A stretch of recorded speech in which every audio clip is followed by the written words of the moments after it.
Hello guys, welcome to Janu's recipes and blogs. ఈరోజు అయితే నేను ఇన్స్టెంట్గా మామిడికాయ పచ్చడి ఎలా చేయాలో చూపించబోతున్నా.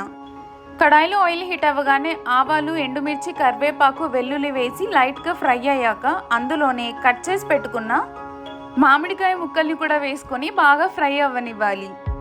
మధ్య మధ్యలో కలుపుతూ వీడియోలో కనిపించేలాగా ఫ్రై చేసుకోవాలి. మామిడికాయ ముక్కలు బాగా ఫ్రై అయ్యాక అందులోనే సాల్ట్, కారం కూడా వేసుకొని బాగా కలుపుకోవాలి. సాల్ట్, కారం మామిడికాయల ముక్కలకి బాగా పట్టాక మనం గ్రైండ్ చేసి పెట్టుకున్న ఆవపిండిని 1 స్పూన్ దాకా వేసుకొని బాగా కలుపుకోవాలి. అది లో ఫ్లేమ్లో ఫ్రై చేస్తూ కలుపుతూనే ఉండాలి. గ్రేవీ దగ్గర పడుతున్నప్పుడు స్టవ్ ఆఫ్ చేసుకొని మూత పెట్టి చల్లారనివ్వాలి. అంతే, ఇన్స్టెంట్ మ్యాంగో పచ్చడి రెడీ.